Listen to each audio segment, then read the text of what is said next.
Shalom Israel, Shalom, Shalom. Brother Nakwam, watchman for Israel, coming back at you with these precepts and another cold cut to give it, of course, our honor and our glory to Yahweh. Bahashima Mashiach wa Malak Bashai. Double honors to the elect elders of the house of David. That's been in this truth for decades and decades, patiently waiting for the second coming of Mashiach wa Malak Bashai. A hearty, mighty Shalom to all of the mighty men of the Most High God who are out there on the highways and byways, pushing this truth, magnifying the ministry. Shalom, King, Shalom, King. presenting their bodies as a living sacrifice and enduring all things for the elect's sake. Shalom, shalom. Shalom to all of the men that may not be out there on the highways and byways as of yet, but they're working on it. They're getting built up in the spirit. They're praying, they're fasting, they're studying, they're being diligent and abounding in the work of the Lord. Shalom, shalom. Shalom to all of the Aquath out there, the sincere sisters out there, moving in the spirit of our righteous foremother. Shalom, shalom. Shalom to the ancient men, the children, the elect of Israel scattered abroad throughout the four corners of the earth, and everybody tuning in live to another mighty Monday Night Fire. Most High willing. Shalom, shalom. Shalom, Israel, to the 12 tribes scattered abroad, reading, praying, fasting, making the body living sacrifice. Most High willing, everybody's enduring and watching it to the end. And we're going to pick right back up where we left off. So we're going to continue this series, Abaratazah, every parable ever, everlasting punishment or eternal life. So this is an ongoing series. And, last Monday, through the spirit and power and inspiration of Yahweh Bashim Yahushai, we were able to tackle the 10 virgins. Though some were wise, some were foolish, we were able to tackle the parable of the talents.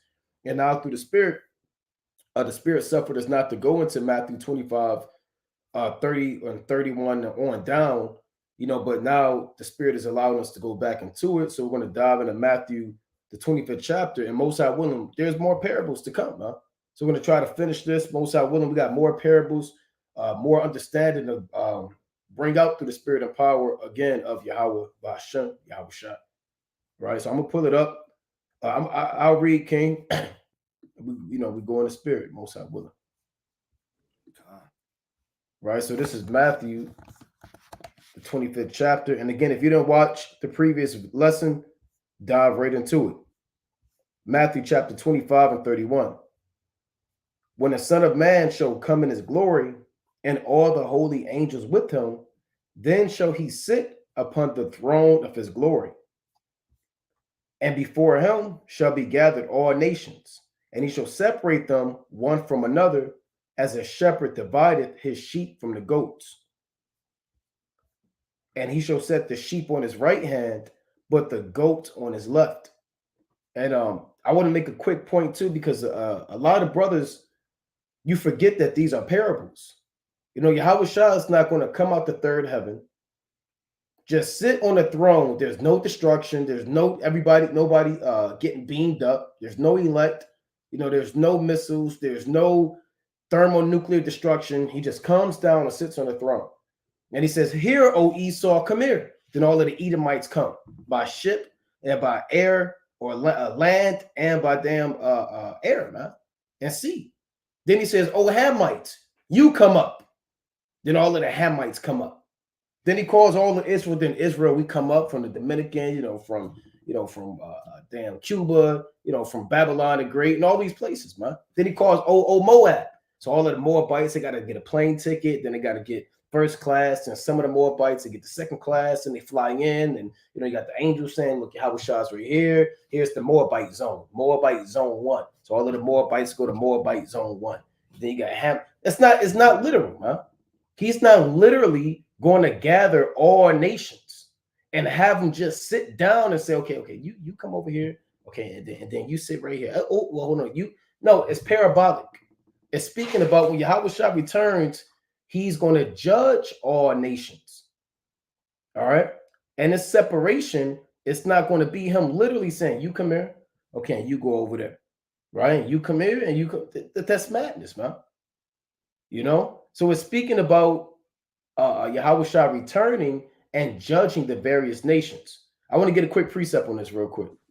Right? I want to go to Daniel, the 7th chapter. Right? That's why some people take the parable of Lazarus and the rich man and Lazarus literal, as if there's an actual place called hell. They take these precepts with the thorns, right? And the word sown among thorns, the wheat and the tares. A lot of things brothers tend to take literal, right? This is Daniel chapter 7, right? And I'm going to read verse 9. It reads, actually, I want to get straight to the point. I want to get straight to the point. I'll read 9, Daniel 7 and 9. I beheld till the thrones were cast down, and the Ancient of Days did sit, whose garment was white as snow, and the hair of his head like the pure wool. His throne was like the fiery flame, and his wheels as burning fire. So to help understand the parables, you got to know prophecy. Some of these parables, I would say some of these parables, if you don't know the chronology of prophecy, the sequence of events and how things are going to happen, you're going to take these parables literal. You're going to ignore things like Daniel 7, 10 on down, and other prophecies, Zechariah, Ezekiel, 38, 39, and then it's going to alter your mind. That's why you have to go through these precepts. So Daniel saw the Most High sitting on the throne, right? With all of the chariots and the angels around him. Verse 10, a fiery stream issued and came forth from before him. Thousands ministered unto him. Those are the angels. And 10,000 times 10,000 stood before him. The judgment was set and the books were opened. So what's going to happen? The Most High, he's not going to have a long line like they tell you on TV. And you have 10 million people in line with a halo and wings in their head waiting to go before the Most High. They got to go through old white man Peter, how they portray him, and then talk to the Most High. The Most High said, you've been a bad boy. This ain't Santa Claus, man. This is not Christianity. Right? The Most High don't have an actual file, a library up there. Hey, give me that book right there. It's the Most High has an account of everybody's works, and he's going to judge everybody according to their works. Once that judgment is set, that parabolic gavel bangs on the throne, for lack of better terms, that's it. There's no more, oh, I need to repent. There's no more, hey, look, I think I got 3 minutes left to get grace and come back to the Most High. The Lord said, then shall no man be able to save him that is destroyed. Paraphrasing. So the judgment was set and the books were open, meaning the Most High is about to determine who's going to make it and who's not going to make it. Right? I'm going to read 2 more. Verse 11. I beheld then because of the voice of the great words which the horn spake. Right? That horn is who? America. I beheld even to the beast was slain and his body destroyed and given to the burning flame. The beast is the modern day Roman Empire, right? NATO and the EU, right? The so-called white man's rulership. Verse 12. As concerning the rest of the beast, who are the rest of the beast? You had the ancient Babylonians, right? You had the Medes and the Persians. You had the Greeks. Those are the rest of the beast. So you're still going to have Greeks on the earth, other Edomites. They're still going to be around, right? Once NATO and the EU is cut down, you're still going to have Edomites around. You're still going to have Hamites around that came out of the Babylonians. You're still going to have Elamites and Ishmaelites that came out of the Medes and the Persians. Just because NATO and the EU and the armies are destroyed doesn't mean everybody's going to be extinct. The Most High said, as concerning the rest of the beast, they had their dominion taken away. That's what Yahweh Shai had on his head many crowns. Yet their lives are prolonged for a season and a time. So he's not going to come and sit and gather all of the nations like this is a concert, man. He's going to destroy particular nations and strip the rulership away from the other nations. And that's their judgment. The judgment was set. The elect are going to get beamed up. The 2/3 are going to be destroyed. And that's pretty much that, man. All right, you got it, King. Come. I want to get 2 Corinthians chapter 5 and verse number 10. Right? Because the Lord, he speaks in parables. The Lord said in 2 Corinthians 5 and 10, for we must all appear before the judgment seat of Yahweh Shai. Right? That isn't a physical seat like the brother was going into, where everybody comes up one by one. You have to wait in a longer line, right, than you see on TV, man. Right? The judgment seat is whether you're going to be saved or destroyed, right? Whether you're going to be beamed up or whether you're going to be destroyed. So everybody's going to have, essentially, you're going to be beamed up or you're going to be destroyed. It says that everyone may receive the things done in his body, according to that he have done, whether it be good or bad. Meaning where you were a killer, a drug dealer, a thief, a murderer, right? A wicked man, somebody that blasphemed the words of the Most High. You turn from righteousness to sin, you'll get your portion. right? But if you were on fire, you were praying, you were reading, fasting, doing the work of the Most High, you'll get saved into eternal glory, right? I want to get Matthew, right, chapter 13, right, in verse number 36, right? Because a lot of these parables, they coincide together. They're moving in the same spirit. You got the wheat and the tares, right? The sheep and the goats. The Lord is rightly dividing the righteousness from the wicked, right? Now that could be twofold. You got these nations, right, that a lot of our people were spread to that look like these nations, right? A lot of our people are spread abroad in different parts of Africa, right? Different parts of Spain, right? In the Roman Empire and diverse places of the earth. The Lord is going to take the outcasts and the strangers of his people. But then the Lord is going to cast down too them that berate themselves as righteousness, right? But really are wicked, right? You had a lot of wicked Pharisees, man, that proclaim their righteousness, but inwardly they were reveling wolves, man. It says, then Yahushua sent the multitude away and went into the house, and his disciples came unto him, saying, declare unto us the parable of the tares of the field. He answered and said unto them, he that soweth good seed is the Son of Man. Right? The seed is the word that's sown into your heart. Right? You have prophecy, parables, the truth. That's sown in man's heart, which is your mind. It says the field is the world, right? Meaning the Lord sows the truth throughout the four corners of the earth, where the elect are spread abroad. It says the good seed is the children of the kingdom, but the tares are the children of the wicked one.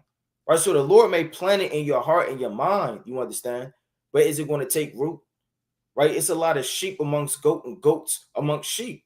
It says the enemy that have sown them is the devil. The harvest is the end of the world. Right? Is that literal? Is that literally going to be grapes coming out the ground when the Lord comes back? Is that literal? No. The harvest means that everything is at its peak. Your lot is sealed. All your righteousness the Lord has put in your spirit for you to manifest is going to manifest and come to light, and all of man's wickedness, right, is going to manifest and come to a peak. Right? That's why it says that in the book of Revelation, the 14th chapter, right? Tread that harvest, man, for the grapes are fully ripe. Meaning all of the wickedness of the earth is fully ripe for the Lord to chop down. Right? It says, as therefore the tares are gathered and burned in fire, so shall it be in the end of the world. This is the point, verse 41. The Son of Man shall send forth his angels, and they shall gather out of his kingdom all things that offend. That's the same thing as saying he's going to separate. He's going to gather up all things that offend. And everything that offends, contrary to the truth, the Lord is going to divide away. And everything that was righteous, right, and silked up to move in the spirit of Yahushua is going to be gathered up, right, in safety. It says, and them which do iniquity, and shall cast them into a furnace of fire, there shall be wailing and gashing of teeth. You got it. That's right. So, I mean, this isn't literal, man. Right? He's not going to literally, like what like the brothers are going into, gather all nations and separate them one from another, as a shepherd divideth his sheep from the goats. Now, the sheep, Yahweh Shah is a shepherd, man. Right? So he's going to deal with the sheep. He said, my sheep hear my voice. Right? So either you're a sheep or you're a goat in this thing, man. Right? And the Lord is going to let you know. Right? Verse 33. Matthew 25 and 33. And he shall set the sheep on his right hand, but the goats on his left. Now, the right hand represents the right hand side of the Most High, righteousness, holiness. The right hand also represents power and strength. The left hand side always represents wickedness. That's what brothers say that, man. You moving on, that's on the left hand side. You had Enoch on the left hand side, Enoch on the right hand side. Right? Left is always associated with evil. Even when you look up the word, if you were taught or called to be left-handed back in the like the medieval times and under that age, hey, they would call you a wizard and witch, man. I believe that word is actually in the etymology as sinister in the Latin when you go into certain languages, because people that were thought to be left-handed were always thought to be wicked, because it's such an odd, strange thing. When you go to Job, I'm gonna get that in the etymology after this real quick. I want to get a quick precept. This is Job chapter 23 and verse 9. I'll start at 8. It reads, behold, I go forward, but he is not there, and backward, but I cannot perceive him. On the left hand, where he doth work, but I cannot behold him. He hideth himself on the right hand, that I cannot see him. So the Lord does work on the left hand. What do you think earthquakes are? What do you think famines are? What do you think plagues and pestilences? Right? What do you think when people have spirits of adultery and murder? That's the Most High working on the left hand, man. So it says, on the left hand where he doth work, but I cannot behold him, he hideth himself on the right hand, that I cannot see him. Then the Most High got righteous spirits on the right hand side, spirits of humility, spirits of honor, spirits of leadership and meekness and right alms and charity. All of those spirits on the right hand side, along with the host of angels. Man. On the left hand side are all of your demons and evil spirits where the Lord doth work. So if you get put on the left hand side, that ain't no good, man. You know. Another quick point. I believe the mother. You got a point, King? Yeah, you got it. I go after you. Yeah, quick point. The mother of James and John asks, "Can these my sons sit at your right hand and one on your left?" In Matthew the 20th chapter, 20 on down, and Yahweh Shah said, "They know not what they ask." Man. He said, "That's prepared of my Father." You want to sit on the right hand side of the Most High. You don't want to sit on the left hand of the Lord, man. That's like when Peter said, "Let us make 3 tabernacles." A lot of people say stuff, they don't know what's going on, man. We're gonna make one for Moses, you, and Elijah. I want to sit on the left hand. Who said I want to be on the left hand of the Most High? No, man, I want to be on the right hand of the Lord. So you're either on the right hand or the left hand. You got it, King, and I'm gonna find that in the etymology. You can get Colossians chapter 3 and verse 1 real fast, and then Ecclesiastes 10 and 2. Right? It's the book of Colossians 3 and verse number 1. If ye then be risen with Yahushua, seek those things which are above, meaning righteousness. If you're looking on earth, you're going to see murder, atrocities. Your mind is going to be perverted. You're looking in hell, man, like in Proverbs 15 and 24. Right? The way of life is above, right? That he may escape from hell beneath, paraphrasing great. So you don't want to be looking on the earth. The bewitching of naughtiness is going to obscure things that are honest. Next thing you know, you could be in sin. So you want to look at things that are above, where Christ sitteth on the right hand of God, right? So Christ sits, Hamashiach, on the right hand of the Most High, right? Don't sit at the left hand of the Most High, right? In the book of Ecclesiastes, right, chapter 10 and verse 2, right? It says, a wise man's heart is at his right hand. So if you're wise, your heart, meaning your mind, is going to be on the right side. It's not going to be dibbling and folly and demons. It says a wise man's heart, right, is at his right hand. But a fool's heart is at his left. And that's letting you see through the spirit that the Lord rightly divides the right-hand side from the left-hand side, right? Because a fool, he's not going to obtain wisdom, nor is his mind and his heart going to be on the things of the Most High. They're going to be in the things of the world. And I'm going to get that in the etymology as well, right, to add to that. So here's left, right? It says, of course, opposite of right. Then you jump down, probably from Kentish and Northern English forms of Old English, meaning weak or foolish. From the Dutch dialectal loof, meaning weak or worthless, right? It says, compare left and left hand, both from a root that yields words for twisted and crooked. Now, let me jump down, right? It says, let's see, hold on. I want to get this. Bear with me. I just saw it on here, right? Where it means sinister, right? I may have to go back. I'm probably reading over it, right? Bear with me. If I can't find it, I just had it. So I'll read it from where I got it, right? This is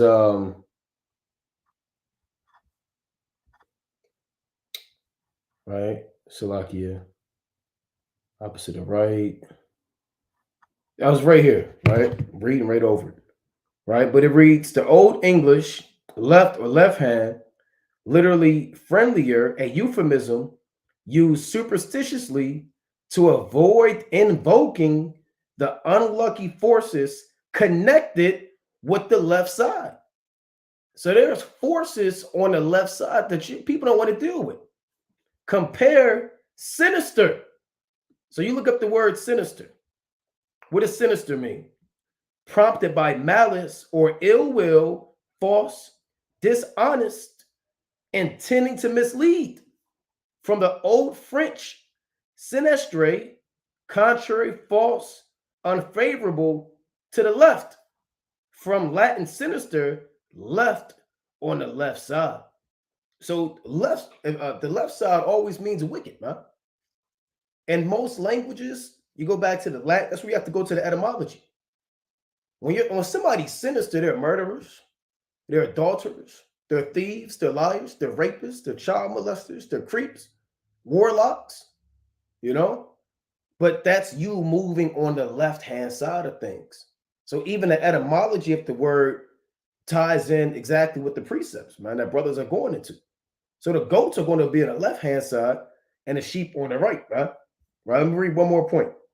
It reads, right? It says, the Latin word was used in augury, meaning augury is witchcraft. Like when you have an inauguration, right? That's when they bring in the president and everybody watches, and Beyonce's there, Jay-Z, and they got all these guys. So that's really a ceremony, because in the ancient Romans they would have augurs, and augur is somebody who promotes witchcraft, and they observe the times. So the Latin word was used in augury in the sense of unlucky, unfavorable omens, especially bird flights seen on the left hand, were regarded as portending misfortune. And that's where it comes from, huh? Right? The etymology in the English, it goes back to misfortune or evil or sinister. One more. And thus sinister acquired a sense of harmful, unfavorable, adverse. All right. So again, you don't want to move on the left-hand side of things. You want to move on the right-hand side. Right. And just to look at, I want to go into that word real quick in the Greek, right? Just to see if they tie into it.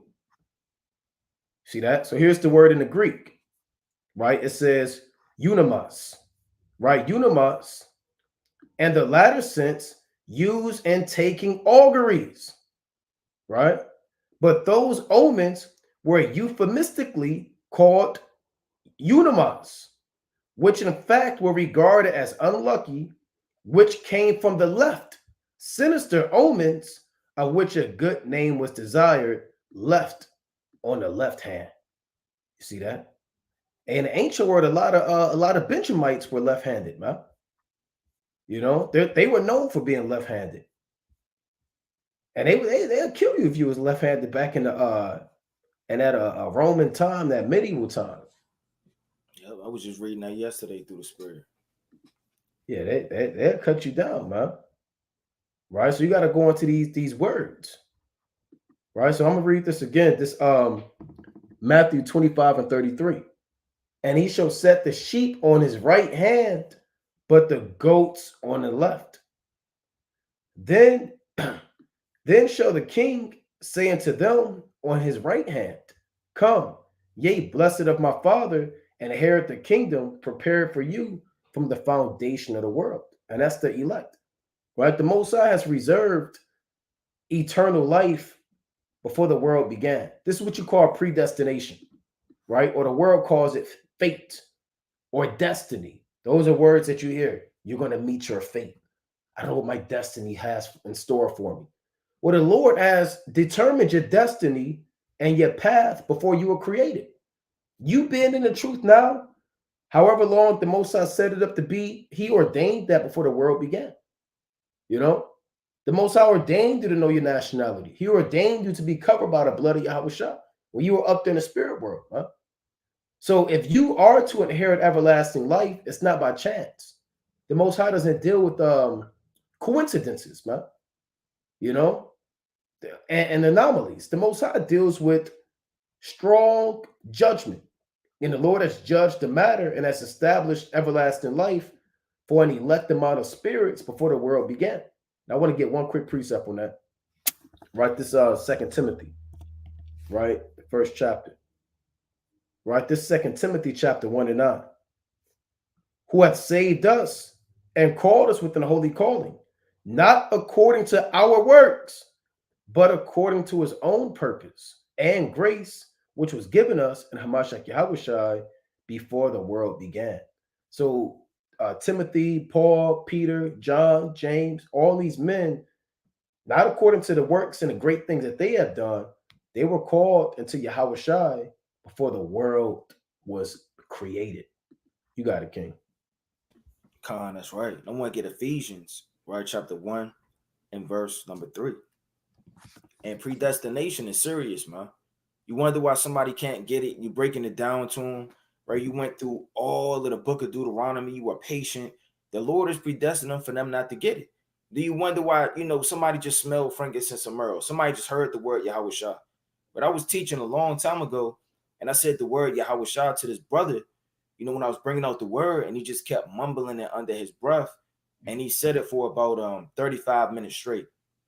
I don't even think he was listening, man, anymore. He just kept saying Yahweh Shai, Yahweh Shai, Yahweh, Yahweh Shai. He just wouldn't stop saying it, right? It was a video. Then the brother Abi Iran came out, right? He's watching the live. He came out, right? And then the brother just kept saying it over and over, and the spirit hopped on him, man. So, you're predestinated to get it. These things are plain into the holy. It's a plain thing who Esau is. It's plain. You don't have to dig deep into the text and go on a 50-day fast, man. It's plain the Lord is going to destroy this place with thermonuclear fire. It's plain who the children of Israel are. The Lord said on Ephesians 1 and 3, blessed be the God and Father of our Lord Yahweh Shah, who have blessed us with all spiritual blessing in heavenly places in Yahweh Shah. So brothers are blessed with the spirit of counsel, right? With the spirit of prophecy, right? With the spirit, right, of discerning of spirits. These things are spiritual blessings that we receive in the name of Yahweh Shah, according as he have chosen us in him before the foundation of the world, that we should be holy and without blame before him in love, having predestinated us, right, unto the adoption of the children by Yahweh Shah to himself according to the good pleasure of his will. All right, so before this place was even created, right, and before you even had the creatures and all the things that are already written, the Lord has already predestined his elect in the palm of his hand. Right, you got it.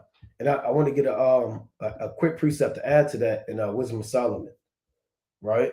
So even I'm gonna get two quick precepts, right? First, this Wisdom of Solomon, chapter 19 and verse 4. It reads, for the destiny whereof they were worthy drew them unto this end, and made them forget the things that already happened, that they might fulfill the punishment which was wanting to their torments. So you have Egyptians, you have these heathen, their destiny was already set up, man. There was nothing that they can do about it. Those men that were drowned in the Red Sea, those men that were shrouded in darkness, so dark that it can be felt, man. These men, the firstborn that died, all them firstborn that died in Egypt, guess what, man? God created them to die. Whether you was a 1-year-old or you was 1,000 years old, man. And guess what? The Lord said they were worthy of that destiny. Certain people are worthy of destruction. Certain people are worthy of salvation. Certain people are worthy to be in this thing and then not be in this thing. Everybody's worthy of something, and it's going to draw you to your particular end. Rather your end is the chariots, or your end is, eating the missile, or your end is coming into this thing last minute, or your end is falling out last minute, or everybody has an end, right? Everybody has a destiny, given to them by Yahweh, by Hashem Yahushua, right? So let me read that one more time. It reads, for the destiny whereof they were worthy drew them into this end and made them forget. See that? The things that had already happened. That's why, hey, man, you start forgetting breakdowns, precepts. Hey, somebody forgot their name, man. The Most High gave them over to these dreams, and they couldn't remember their name in a dream. I don't know who I am. I don't know who I am. And lo and behold, about 4 months later, they fell out the truth, man. And they went back to doing what they was doing in the world. And the Most High was plaguing them with dreams, having them curse the Most High, and they thought and they couldn't remember who they were. And the Most High can make you forget things, man, that had already happened. All of the rewards, all of the promises that happened of old, the covenant that already happened, man. The splitting of the Red Sea that already happened, man. All of the great things Yahweh Bashim has done for you. He can make you forget those things that already happened and send you to your end, man. That's why it says that they might fulfill the punishment. Because it's like you got a ticket, man. And then at the end of most, I say, here's your ticket of destruction, man. And you can't avoid it. Right? It says, which was wanting to their torment. Right? Another quick precept. Let me go to Tobit. Right? I believe that's Tobit, the 6th chapter. Right? Because you even have relationships, man, and things of that nature that are from the very beginning. Tobit 6 and 17. It reads, this Raphael talking to Tobias. And the devil shall smell it and flee away and never come again anymore. But when thou shalt come to her, rise up both of you and pray to the Most High, which is merciful, who will have pity on you and save you. Fear not, for she is appointed unto thee from the beginning. And thou shalt preserve her, and she shall go with thee. Moreover, I suppose that she shall bear thee children. Now when Tobias had heard these things, he loved her, and his heart was effectually joined to her. And so there's a thing called love at first sight. That's not Hollywood, man. When Jacob saw Rachel, that's love at first sight, man. When Tobias even heard about this woman, he fell in love. The Lord turned that switch on because she was what? Appointed unto him from the beginning. And so your woman, man, or your woman's or one man, right? And they were, or she was appointed unto you from the beginning. And there's nothing that nobody can do about it, man.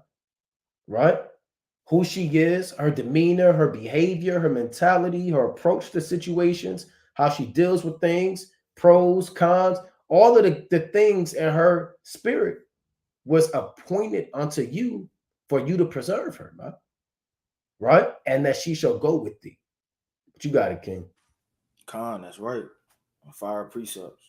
Right. And we want to get Sirach chapter 16 and verse 22. So the Lord speaks about that all throughout the scriptures. Right? It's the mighty book of Sirach, chapter 16 and verse 22. It says, who can declare the works of justice, or who can endure them? For his covenant is afar off, and the trial of all things is in the end. Right? So the trial of everything is in the end. It doesn't matter how your beginning was. A lot of brothers look at the beginning of the so-called black man, not understanding that we go back and we were kings. But they see our beginning as slaves, see our beginning as drug dealers. Right? You may look at your grandfather or your father and see his beginning and think that, you know what, this is all we'll ever be. You look at the beginning of the so-called black man in America. But we're not looking at the beginning of the thing, because a lot of people could fall out. A lot of people could wax mighty. How many times did the Most High take the spirit from man that was once a king? How many times did the Most High take a position from a man and make him lesser, man? Look at Judas Iscariot. You can't judge him by his beginning, because his latter end he fell away, man. Look at Joab. Look at certain men that were pushed from once being an authority, having the spirit of the Most High. Look at King Saul. So we can't judge people by the beginning, man. And the Lord can't judge you by the beginning. Because if you fall away, the Lord said in Ezekiel, the 33rd chapter, all of his righteousness will not be mentioned. So it doesn't matter how many times you watch the videos, you took all the notes down, man. That's not going to save you. You have an hour of temptation, an hour of adversity, man. You have to go through the fire and you have to endure into the end. No one's going to clap it up because you finish half the race, man. I've never seen that. I've only seen people give a trophy to them that have crossed the finish line. So the Lord said the trial, right, of all things is in the end. That's when you're going to get your crown. You can't seek your crown now. I want my crown now from Yahweh Shah. No, the Lord's going to give you that once you endure to the end. Right? You got it. And that made me think of the precept or the account of who they call the male factor. Who said, Lord, remember me this day in thy kingdom, paraphrasing. And this guy, he was off. He was a malefactor, right? Meaning that goes back to the Latin, mal meaning evil and facere meaning doer or worker. So he was an evil worker But the Most High through Yahweh Shai had mercy on him at the very end of things, man. And that was his destiny. That was his fate, man. And then Esau had these movies, Final Destination. And they all, for some reason, these Edomites, man, they can outsmart the Most High. You have councils. Okay, here comes death. Let's have them slip on the damn so and so and dodge death, man. And then that's I missed out. I can't get them. They be on a roller coaster. One of them, they was on the damn airplane, man. And the guy, Esau started getting vision. I got to get out of here. The Most High is about to kill me. Then he slipped out of the hands of the Lord. How can you slip out of the hands of the Most High, man? And the Most High, almost had it, right? Where's that at in the scriptures, man? So Esau, he wants to outwit the Creator, man. You can't outwit the Creator. Even us doing this live right now, this is part of our destiny, man. What our latter end is going to be, only Yahweh Ba'ashem Yahweh Shai knoweth, man. You watching this live. You were created to watch this live, right? At this set time. There's a time to every purpose under heaven, man. So it's a deep concept, because they don't even bring that out in the world. They don't teach that in Christianity, man, because they bring out that free will. We all have, where's free will? There's a free will offering, but there's no a decision that you can make that defies the plans that Yahweh hath already set for you, man. So I believe it was at 30 or 34, Matthew 25 and 34. Then shall the king say unto them on his right hand, Come, ye blessed of my Father, inherit the kingdom prepared for you from the foundation of the world. For I was a hungered, and ye gave me meat. I was thirsty, and ye gave me drink. I was a stranger, and ye took me in. Naked, and ye clothed me. I was sick, and ye visited me. I was in prison, and ye came unto me. Right? Then shall the righteous answer him, Lord, when saw we thee in hunger and fed thee, or thirsty and gave thee drink? Right? And this isn't talking about, on one level it could be. On one level, you have carnal feeding people, right? Your brother, he down bad, or you're feeding the poor, or right? That's that as well. That's in James, the 2nd chapter. When the Most High said, let me get a quick precept, right? This is James chapter 2 and 14, quick precept. It reads, What doth it profit, my brethren, though a man say he have faith and have not works? Can faith save him? If a brother or sister be naked and destitute of daily food, right? And the brother say you're starving, you can't do it. These brothers poor out there, things of that nature, right? It could be sisters, it could be family, right? And they come up to you, do you have anything? And you ask them, okay, tell me what Revelation, the 20th chapter is going into. Then I give you something to eat. And you hold your arms up like this. Hey, I think it's going into, and you say, shut up, right? You go study, then I get you something to eat. That's wicked, man. Right? The Most High, he's against those things. It reads, and one of you say unto them, Depart in peace, be ye warmed and filled. It's off. Notwithstanding, ye give them not those things which are needful to the body, what doth it profit? Even so, faith, if it hath not works, is dead being alone. So you have carnal food, water, clothing that you give to your brother, man. You have these things, but you also have these things on a spiritual sense too. The spiritual food, water, and clothing. I just want to make that quick point. I'm going to get this quick precept in Proverbs 17, right in verse number 5. All right. And the poor essentially is the Lord, if you got ears to hear. Because Yahweh Shai, when he came on earth, he was poor. Right? He didn't ride into Jerusalem on a damn all-white horse, man, with all gold on and an all-white garment, and the sun arrayed in his glory. Then he rode upon with an ass, man. That's humble. Right? That's very lowly and meek. Right? So the Lord moved in that lowly, meek spirit. He didn't have all the money in the world. Peter was poor, man. Peter said in the book of Acts, the 3rd chapter, money I have none, but in the name of Hamashiach or Malak Yahushua, rise up and walk. Right? So our forefathers, a lot of them, they weren't rich. Tobit was poor. Right? We're poor, man. We don't have mansions. Right? We don't live like these celebrities of the earth, man. We don't have the things that you would think that you would obtain and want in this life, because Most High willing, we're rich toward the Most High in these words and wisdom, which is far above rubies and diamonds. The Lord said, whosoever mocketh the poor, reproacheth his maker. And a lot of people mock the poor. Mocking the poor ain't just saying nanny, nanny, boo, boo, man. That's not just mocking the poor, man. You can mock the poor in the back of your head. You can look down on the brother. That's mocking the poor, man. I can never be like that. What wasn't like that man in the book of Luke, the 18th chapter? Right. Oh God, I pray that I'm not like other men. That's off, man. What do you mean you're not like other men? He's mocking the poor, man. He's looking down on another brother. A lot of brothers mock brothers and look down on brothers because they have more wisdom, more knowledge, more money, right? They're more popular. Like their clothes are a little bit more new or fresh or whatever the case may be. That puts a spirit on man. And especially the poor of the earth, them that can't feed themselves, clothe themselves, wash themselves. Imagine not washing, man, for a week. Imagine not washing for a month. Imagine not having a home-cooked meal or a warmed-up meal in over 3 months, man.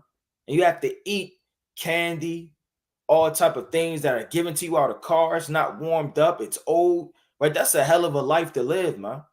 So if you mock and look down on that, Lord said you approach your maker, right? You looking down at the Most High. It says, and he that is glad at calamity shall not be unpunished. Right? So the same spirit in Sirach, the 4th chapter. You can't make a hungry soul wait. If you have it now, you have to give it now. You got it. That's right. That's right. I want to stay in Proverbs, right? The 19th chapter, right? This is Proverbs 19, we that's 17. Kind of Proverbs chapter 19 and 17 to add to that. It reads, he that hath pity upon the poor lendeth unto the Lord, and that which he hath given will he pay him again. So if you have pity on the poor, you're lending to the Lord, like Ariah was saying, huh? Not that you're literally, oh, here's Yahushua, or here's the Most High, but you're doing it to your brethren. And we're the same flesh, man. Yahushua, as we read that parable, we said, if you have done to the least of my brethren, ye did it unto me, right? Because we're one body. That's why if one of the members of the body rejoice, all of the other members rejoice with it. If one member suffer, all the members suffer with it, right? So Yahushua, he's the head of the body. So if you lend unto someone in the body of Yahushua, his people, the poor, then by default, you're lending to the Lord. If you curse the poor, you curse the Lord, huh? And the poor is going to throw up curses on you, and the Most High is going to get up with you, right? And giving alms is part of this truth too, man. Even on a carnal level, you even had the woman that casted in her 2 mites, right? And the Lord said she actually cast in all that she had, and it's the law, straight up and down. It's not even a conscious decision that you have to think about making. You're commanded to give unto the poor. And if you don't, you're going to be destroyed, man, especially when they reach out to you. Right? This Deuteronomy chapter 15 and verse 7. If there be among you a poor man of one of thy brethren within any of thy gates in the land which Yahweh thy God giveth thee, thou shalt not harden thine heart, nor shut thine hand from thy poor brother. And I have people asking, should we give to the poor Edomites? And no, don't give to an Edomite, right? That's Ecclesiastes, the 12th chapter, right? Tobit, the 4th chapter, give nothing unto the wicked, man. We don't care if he's out there, man, with a damn sign, man. World War II veteran, Vietnam veteran, poor, lost my house in a fire. Damn, I'm trying to take care of my kids, man. So what, man? I'm trying to take care of my kids, man. And when I pull up in this Esau, you got that sign, I lock the door, man, and roll the window up. Ain't nothing to talk about. So you don't give to the you don't give to these nations, man. You give to the poor of your people. They don't give to you. Right? Let me read on. Verse 8. But thou shalt open thine hand wide unto him, and shall surely lend him sufficient for his need. So if you need $20, don't give him $4, man, and a bag of nickels that you've been keeping in your damn mattress, man. And he drop all of the nickels, and you just walk off. He picking them all up, and it's raining, man. You know, hey, get that brother the 20, man. It says, and that which he wanted. So you have to get that. This is a law, right? We'll read one more. Beware, right? Beware that there be not a thought in thy wicked heart, saying the 7th year, the year of release is at hand, and thine eye be evil against thy poor brother, and thou givest him naught, and he cry unto Yahweh against thee, and it be a sin unto thee. You see that? So you got the year of release where debts are free. You say, hey, look, brother, it is what it is, man. I ain't giving you nothing, right? No, man, you have to get to your the poor at all times, and even spiritually, man. You can have a spiritually poor brother, man, right? Because the Most High likens His truth unto riches and wealth, and you can have knowledge and understanding. You got a brother asking for a precept; he's the poor man. The brother asking for counsel, right? The brother asking just for a phone call. A brother asking for so and so. Hey, he's stretching out his hand, man. And you shut your hand against that brother. You're supposed to give that brother what he needs. Right? That's the law. Right? You got it, King. Khan, that's right. I'm gonna get 2 Kings chapter 4. Right, and the woman in 2 Kings, the 4th chapter, she didn't have anything, man. But she gave it all that she had, man. And you may have a little of something, man. You don't have to give arms of $12 million, $12,000. You may have, just like the brother saying earlier in the scriptures, the 2 mites. That's all you have. You may just have the shirt off your back. You may just have that loaf of bread that you bought for your children, but you giving it to a brother that need it. Because you can go to the store later on that night and get it again, man. Right? So it may not be as much as you want to give all the time, but whatever, it's better to give than to not give anything at all. Right? The Lord said, it's the book of 2 Kings chapter 4. You can scroll up a little bit, King. And verse 2. It says, and Elisha said unto her, what shall I do for thee? Tell me, what hast thou in thy house, in the house? And she said, thy handmaid have not anything in the house, saith a pot of oil. That's all she had. That's all she has is a pot of oil. Then he said, go, borrow thee vessels abroad of all thy neighbors, even empty vessels, and borrow not a few.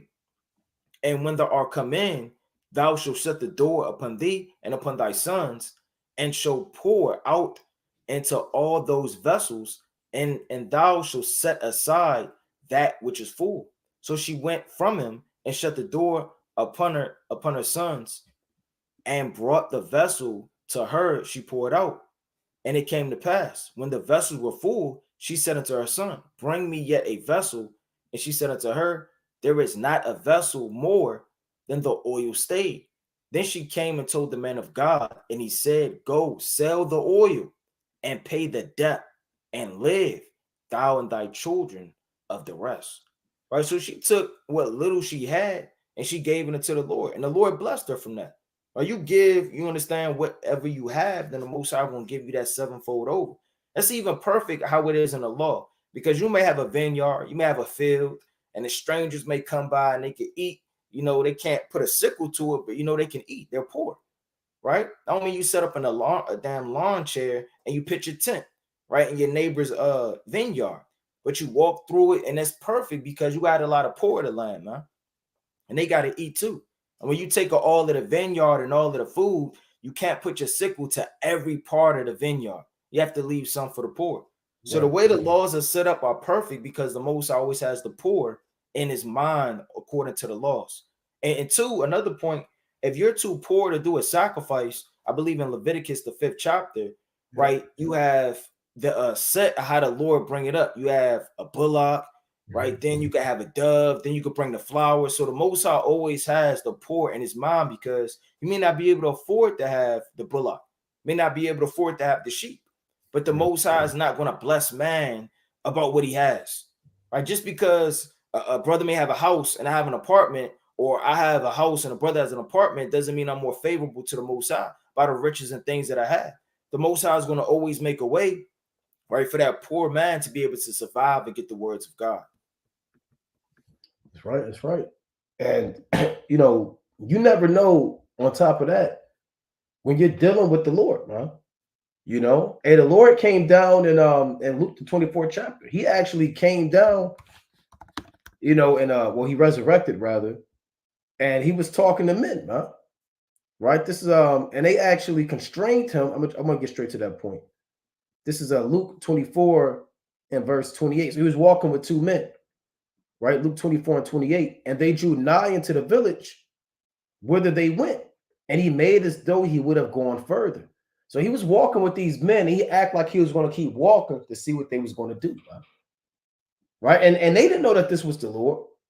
And the Lord could put a spirit on somebody to, kind of, they have a whole bunch of stuff in their hand, or, brother got his hand out, or brother needs something, and the Most High put in a spirit to do these things just to see what you're going to do. So he made as though he would have gone further, right? To see what these men was going to do, man. But they constrained him. See that? Saying, abide with us, for it is toward evening, and the day is far spent. And he went in and tarried with them. So that's why Yahweh Shah said, I was a stranger, and he took me in. These men literally took in Yahweh Shah, man. That's a mighty, that's one of the mightiest works, man. You took in the Lord. A lot of brothers ain't coming to my house. I don't know this. I mean, he don't really know the breakdowns. Only take in brothers in my house to know all of the breakdowns, right? Let me see your beard. How many? Okay, his beard kind of mighty. All right, come in, right? Okay, how many kids he got? How much money he got?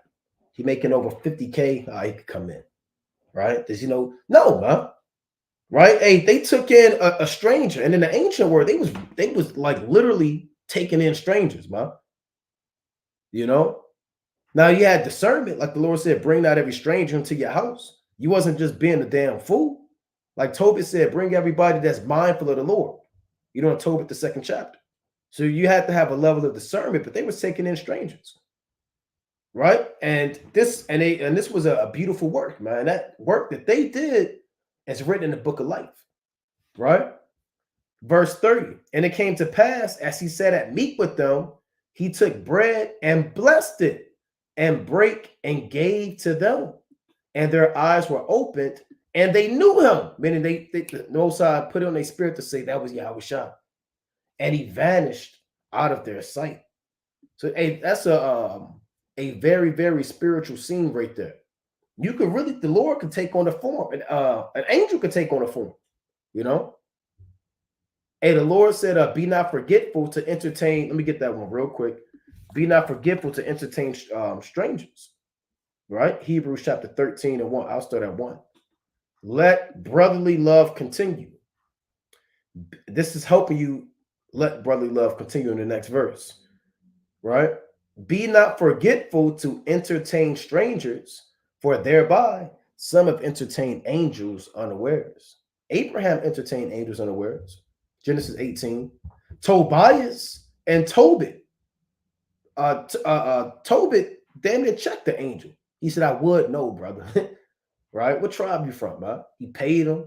He gave him food. He gave, they took care of the angel Raphael, an archangel. The apostles, they took care of Yahweh Shah. You never know who you're dealing with, man. And they don't always, one more point, it don't always have to be an old man for it to be an angel with woolly hair and white woolly hair and an old poor man. Those aren't the only, that's not what the Lord just relegates his power to, man. And the Lord, angel's a spirit. It could hop on a woman, it could hop on a man, it could be any spirit, man. So you don't know who you're dealing with out there, man. Right, but you got it. Khan, that's right.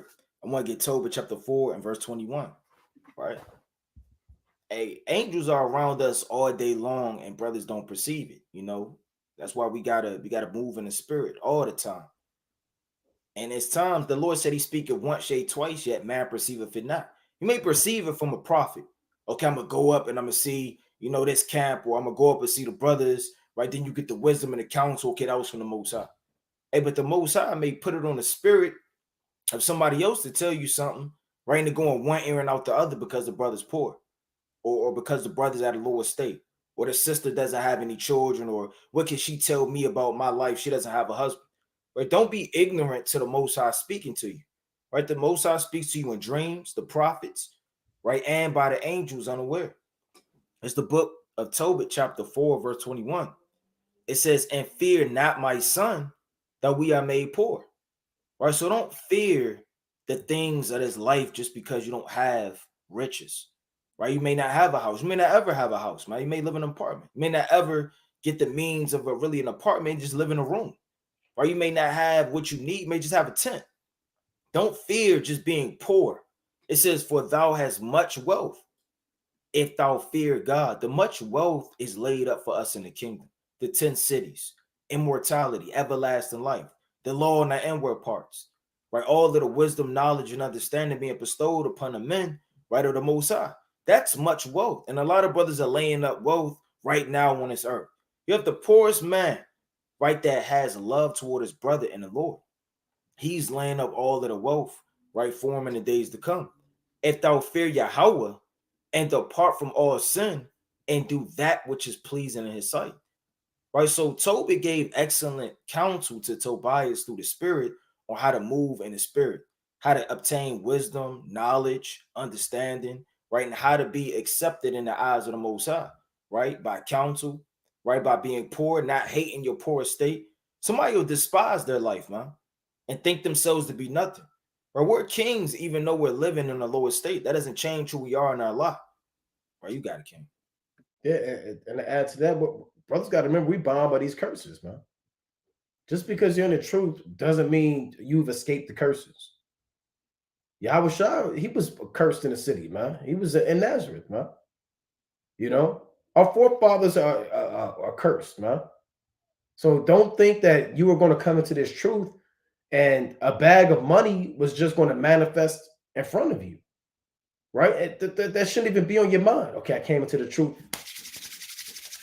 right? And you're checking your bank account every day. You're hitting up a fresh button. Wake up every morning rubbing your damn hands, man.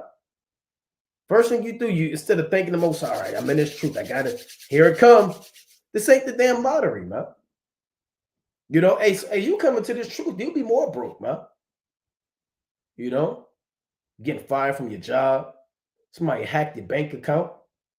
You know, all your stuff got robbed. Your car got broken into. They took all your stuff, man.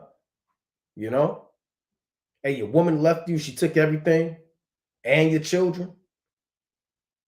You know, so brothers got you got to understand that you might lose more, even financially, or you might gain, right? But what did the Lord say? I want to get this quick precept too, man.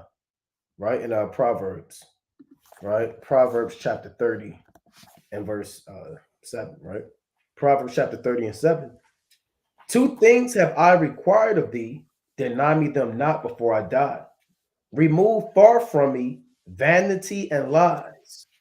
Give me neither poverty nor riches. Feed me with food convenient for me. And this is a beautiful request, man. Remove far from me vanity and lies. And give me neither poverty nor riches. Feed me with food convenient for me. Lest I be full and deny thee, and say, who is Yahweh? Or lest I be poor and steal and take the name of my God in vain. You see that? So you have brothers, they'll start, you get too much, man, and you start denying the Most High. See, you come into this truth, and all of a sudden, man, you know, you come across some money, man. Maybe you got a business, maybe the Most High gave you a little bit of bread, and now you're not really thinking about this truth anymore, man. You know, it don't have to be millions of dollars, man. A little bit of money could change a brother's life, man. 10,000 can have a brother start, you know, moving funny, man. 5,000. Brothers get their damn what's that? Your tax return. Brother get a damn, you know, you might get 2,500 on the tax return. You kind of don't see the brother, man. Or you start denying the Lord based off of your works. You start buying this, that, and the third, and start kind of feeling yourself. You getting kind of proud. I got this money. You know what I'm saying? You start, you know, you're not seeking the Lord like you used to, man, because that money has now become your God. Right? It says, or lest I be poor and still and take the name of my God in vain. Because when people are poor, man, they what they say, what's that? Eat or be eaten, man. Kill or be killed mentality, right? People that are poor, man, they gonna have to do what they do what they gotta do, you know. So if you don't have nothing, you're gonna be more inclined and tempted to make ends meet by doing things that are off. That's why people sell their bodies. You know, people sell damn drugs. People rob their brother. They kill their brother. They do things that they really don't want to do. But if they don't do it, they'll die. So you don't want to just be totally, don't pray that the Most High just, Lord, just take it all from you. No, bro, you know, what the hell you going to respond to that, man? Right? So you want to have a just balance. That's why the Lord says, give us this day our daily bread, man. You know? But you got it, King. That's right. You can go to Deuteronomy chapter 32 and verse 15. Right? Deuteronomy chapter 32, right? And verse number 15. And it reads, but Jeshurun waxed fat and kicked. Thou art waxen fat. Thou art grown thick. Thou art covered with fatness. Right? Meaning you may be covered with riches, with a lot of corn, a lot of land, a lot of rain, vegetation. Right? You may be covered with a vineyard. You may grow with money and increase in the land. Then he forsook God which made him. And that's the spirit of Jake, man. Don't let Jake win the lottery, man. If Jake win the lottery, they're going to move, right? They're going to start acting different. They're buying cars. They're not going to want to read every day, man. They may, a demon might hop on them, and these are the blessings of the Most High. Why wouldn't he want me to enjoy this is a blessing, right? Then you start leaning on your own understanding, and next thing you know, I could travel the world and do the work of the Lord. Now you're in Puerto Rico, you're passing out a flyer, right? But you're on the damn beach, right, for 3 weeks to a month, pass out a flyer here and there, right? Then you go to Mexico, right? You touring the earth through your own lust and pleasure. You got spirits on you. Next thing you know, you think you're still doing the work of the Lord. Lord can give you over to a delusion, right? You start to forsake the Most High, which made him, and lightly esteem the rock of his salvation. Right? What did we do when we came out of Egypt? We was on fire. We sung to the Most High, right? Horses and chariots of Pharaoh have thou dashed into pieces, man. We were singing to the Most High. We were looking up to Yahweh Shem Yahushua because we were in that poor state coming out, and then the Lord saved us. Whenever we're in a poor state, we beseech the Lord 2 times and twice over. But they provoked him to jealousy with strange gods, with abominations, provoked they him to anger. They sacrifice unto devils. That's why you can't give Jake too much, man. And the Right. Lord said, riches are good to him that have no sin in the book of Sirach, the 13th chapter. So the Lord said, really, riches are really good to him that have no sin. So if you have too much riches, you're going to pervert yourself. It's going to be a snare and a trap. That's why your true riches and having this earth and everything being given to you is really going to be in the kingdom when you have no sin. It says, to gods whom they knew not, to new gods that came newly up from your fathers feared not. I want to get one more in the classic, Matthew chapter 19, right? I want to go to Matthew, right, chapter 19, and I want to get verse 28, right? And it reads, it says, and Yahweh said unto them, verily, verily, I say unto you, that ye which have followed me in a regeneration, when the Son of Man shall sit in the throne of his glory, ye shall also sit upon 12 thrones. Salaki, I want 27.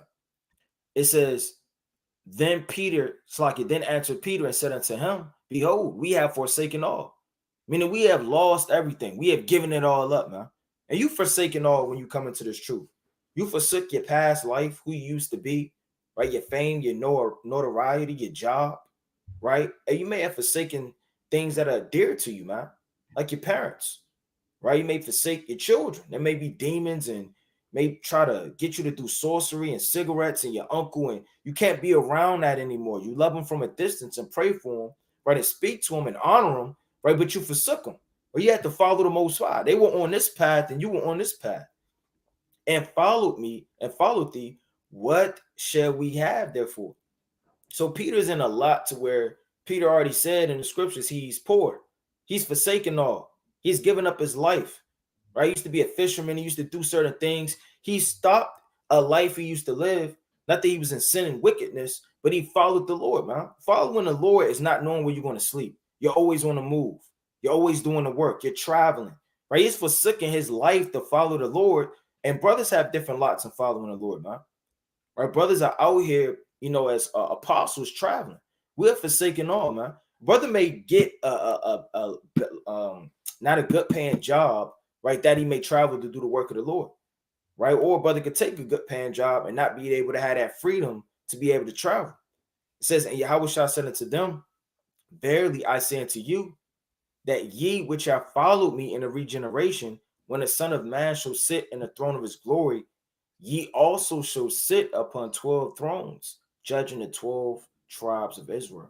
Right? And that's the true riches that's going to be given to him when he forsakes all and follow the Lord. That's right. That's right, man.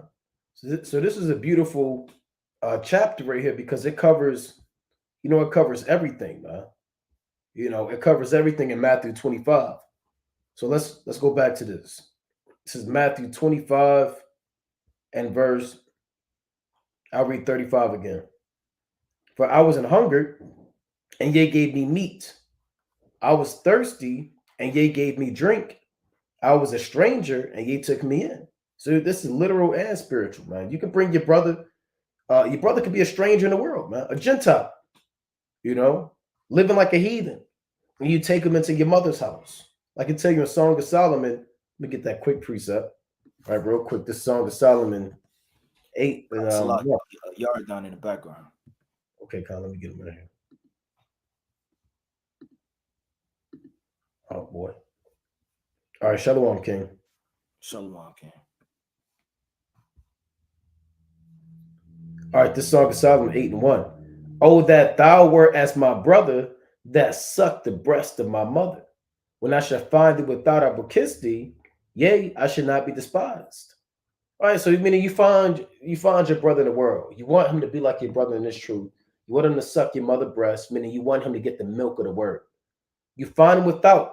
Either you're within or you're without. You're in this truth or you're in darkness. You find him in darkness, you kiss him, meaning you show him love, right? You show him the law, statutes, and the commandments. And it says, yea, I should not be despised.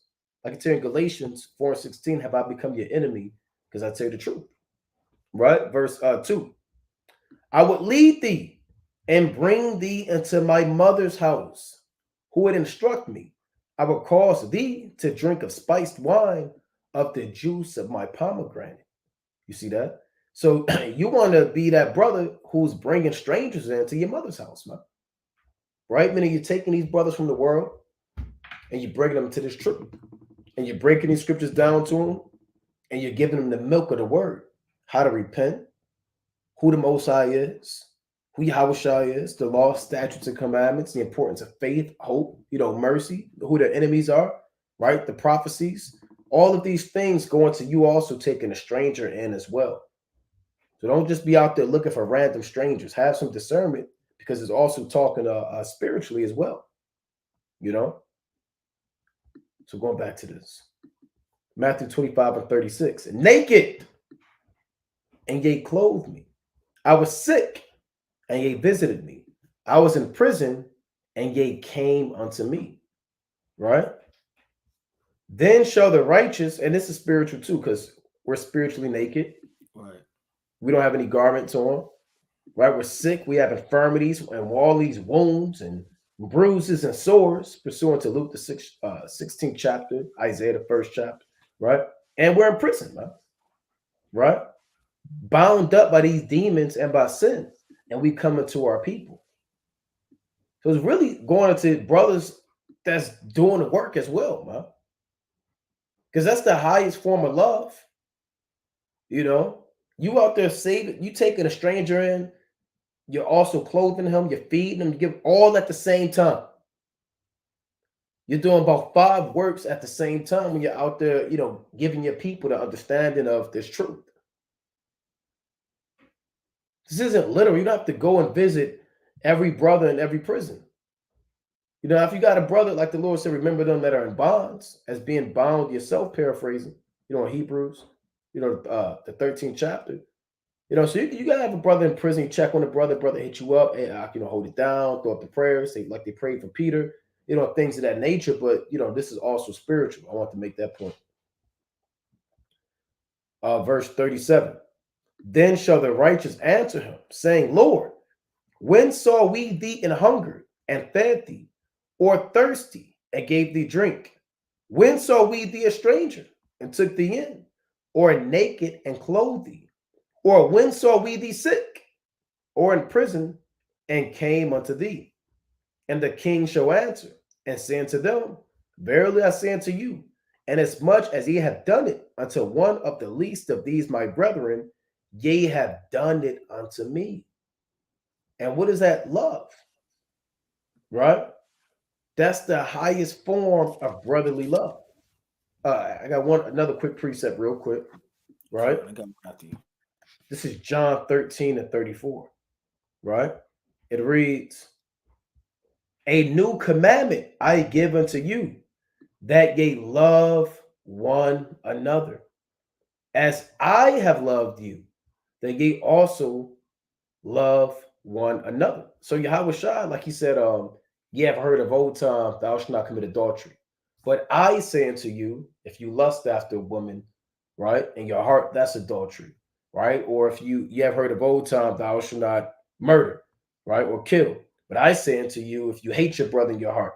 So the Lord would always enhance the law, for lack of better terms, and get the proper understanding. So the proper understanding of loving your neighbor is not really loving your neighbor as you love yourself, but loving your neighbor the way that Yahweh Shai loves you. That's the highest level of love that you can give a brother. Because a brother will do himself dirty, man. You'll sin, you'll lust, you'll freak off, you know right from wrong, and still do wrong. And that's why you may get into an art with a brother. You have, things like that, these spirits with you and your brother, right? Because you're loving your brother as you love yourself. But the highest level of love comes from Yahweh Shai. Because Yahweh Shai is without fault, without blame, And that's what Matthew 25 is about. It says that ye love one another as I have loved you. So you have to go and look at how the Yahweh Shai displayed his love toward Israel, his compassion, his mercy. And he rebuked what people asked, man, right? With the whip, man, in John the 2nd chapter. What they call the 9 tails. That's all love, man. He taught, he stayed up all night, and he woke up early. He healed the Yahweh Shai, man. There's nobody that showed more love in the scriptures other than Yahweh Bashim Shai towards Israel, man. And that's the love that we have to study and see that love and give that to our brother.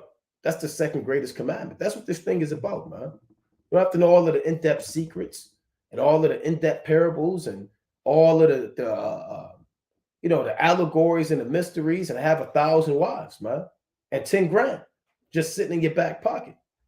If you can learn how to love one another the way that Yahweh Shai loves us, you'll fare well in this thing. You got it, King. Khan is right. I want to go to Acts, the 3rd chapter. Right, I spoke about it, but I want to get it. Hey, the Lord told Peter, if you love me, feed my sheep, feed my lambs. So if you love the Most High, you'll be feeding his sheep. And feeding his sheep is manyfold, right? That's with the words of the Most High, right? You feed them carnally, right? You feed them spiritually, right? You be there for them. Sometimes, charity is just being, the Lord said, mourn with them that mourn, man. Hey, what did Job's 3 friends do? They set an appointed time to mourn with Job, man. That's charity. That's love. Right. So don't let love just be, you got to set up a table outside, right? Then you get that spoon and you just have that plate out. Right. That's not all what charity is. It's more than that, man. It's deeper than that. Right. You can't just carnalize charity. It's just giving food, man. It's much deeper than that. Right. This is the book of Acts, chapter 3, and verse number 1. It says, now Peter and John went up together into the temple at the hour of prayer, being the 9th hour. And this is spiritual because you never know where the Most High is going to place you. He may place you, a knowledgeable man or sister, in a place where somebody's poor at, and you don't even know why you're going there. Or you may be on a journey, or you may have a set point of time to go somewhere, but the Most High is going to have somebody to meet there for you. It says, and a certain man, lame from his mother's womb, was carried. whom they laid daily at the gate of the temple, which is called Beautiful, to ask alms of them that entered into the temple. Now, this is just like your Jake nowadays. He always go to the Walmart because he knows traffic in and out that Walmart on Sundays. Or he's always at the CVS, right? Because he knows there's a lot of traffic going in and out of the CVS. He knew it was a lot of traffic coming in and out of this temple, right? Especially during the hour of prayer. In verse 3, it says, who's seeing Peter and John about to go into the temple asked in arms. All right, so he's asking them of arms. Let's see what Peter did. And Peter fastened his eyes upon him with John, said, look on us. And he gave heed unto them. That's the spirit. It said, expecting to receive something of him, meaning his eyes looked up like he's going to receive some money. Then Peter said, silver and gold have I none, but such as I have, I give I thee, in the name of Hamashiach, Malak Yahushua of Nazareth, rise up and walk. Meaning he didn't have money. He didn't give him gold. He didn't give him silver. He didn't give him anything carnal. He gave him something spiritual. And it's more better to give spiritually than anything, because you could give a carnal fix. There's nothing wrong with giving a brother a coat or giving a brother, a pair of shoes. But his feet is going to beat up those shoes. He's going to need shoes again. He's going to need a coat again. He's going to need a shirt again. When you give him everlasting life through the spirit and power in these scriptures, that's something you can't take away, man. That's given to you by the Most High. That's a secret, right? That's a blessing, right? When you give the knowledge of truth of who you are, you give counsel how to get out of situations. He's stuck in his head. He doesn't know which way to go. He doesn't know how to move, right? When you give that brother the words of the Most High, right, that's irreplaceable. That's something that can't be taken away from him. Only the Lord can take that away from him. So, I mean, you want to move in this type of spirit as well as give physically. But he says, I'm going to read that again. Then Peter said, silver and gold have I none, but such as I have, give I thee, in the name of Yahushua Mashiach of Nazareth, rise up and walk. And he took him by the right hand, it's another precept, and lifted him up. And immediately his feet and his ankle bones received strength. Now, I bet a brother will want to be healed, right, whether physically or spiritually, rather than just to eat for the moment of the day. And he, leaping up, stood and walked and entered, right, with them into the temple. And that's spiritual, because he didn't receive his blessing or the understanding and just go in the night in the darkness, right, like those 10 leopards, right, and 9 of them did their business, but 1 came back to the Lord. No, he went straightway into the temple, walking and leaping and praising Yahweh, right? And that's like the spirit of the Most High, like it says in Luke the 15th chapter, when 1 comes home. All of the angels are celebrating, right? I mean, you could give a towel, right, or some shoes, but you could give that brother's nationality. You could give him hope. You can give him the truth. You got an angel celebrating. You could be doing charity, and that brother will forever remember that moment. I'm sure every brother remembers the first moment they heard the words of the Most High, or the first time they came in this truth. Brothers got it. Come.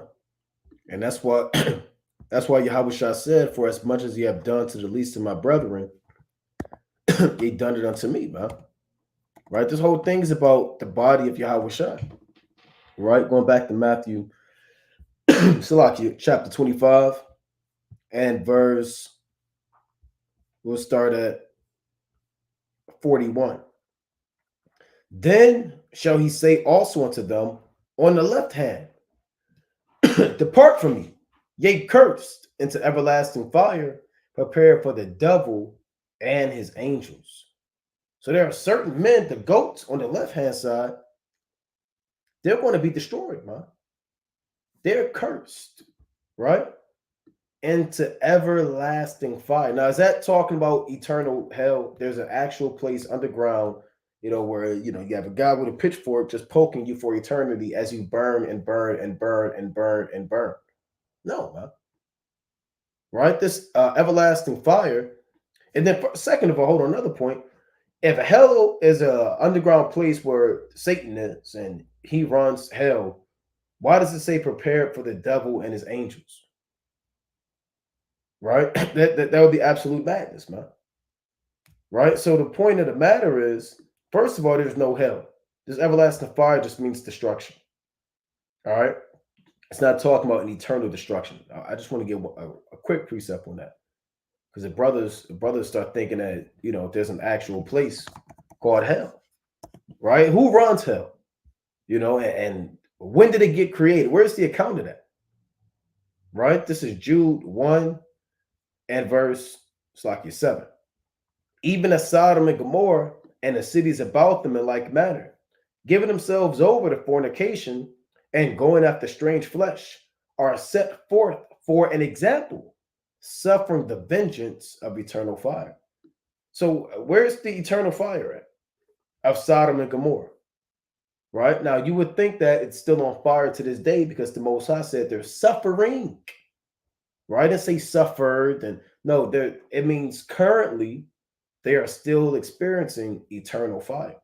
But we know this eternal just meant the long time, right? It's not talking about you know eternity, man, right? Because that fire lasted a while. The fire in Babylon the Great is going to last a while. Then that fire is going to go out, and all of the wild desert creatures and beasts are going to change their places and come to this side of the earth, man. Or most of them, right? So I just want to get that point on everlasting fire, right? And another point, these are tough words, man. Depart from me. You spent your whole life invested in this truth. And the Lord said, depart from me, man. Right? Get the hell away from me. Verse 42. For I was an hungered, and ye gave me no meat. I was thirsty, and ye gave me no drink.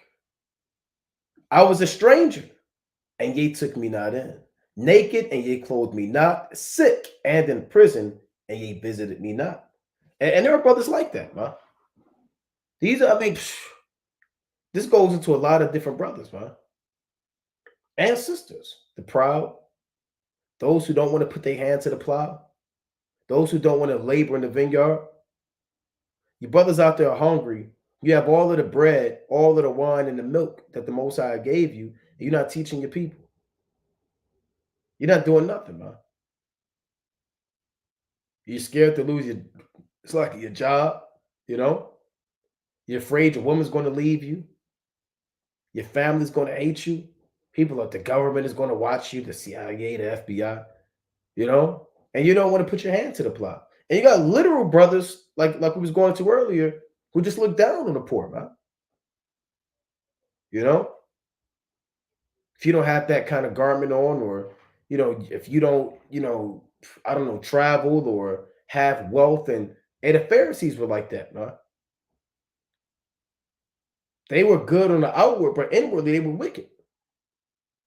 And you thought they was righteous. Right? Let me read on. Matthew 25 and 44. Then shall they also answer him, saying, Lord, when saw we thee an hungered, or athirst, or a stranger, or naked, or sick, or in prison, and did not minister unto thee? Then Con, I shall got he answer. okay. Go ahead, Ken. Okay, Con. Luke 10 and verse 2. That was making me think of it when you was bringing that out, right?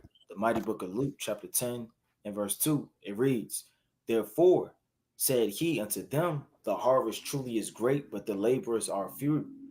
Pray ye therefore the Lord of the harvest that he would send forth laborers into his harvest.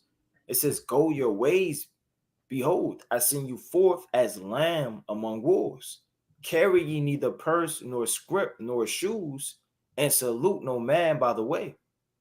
And into whatsoever house ye enter, right? These are apostles that traveling, right? When you read Luke chapter 10 and verse 1, right, it just lets you know that the Lord sent men out by 70 in twos, right? So the Lord, these men are going abroad doing the work of the Most High, right? And as they're traveling, right, those men had to be received of charity. Why does it say, and until whatsoever house ye enter, first say, peace be to this house, and if the Son of Peace be there, your peace shall rest upon it. And that's a blessing that the apostles traveled through, and you to be able to clothe them, help them, wash their feet, right? Do the work of the Most High, feed them. It says, if not, it shall turn to you again. In the same hour remaineth eating and drinking such things as they give, for the laborer is worthy of his hire.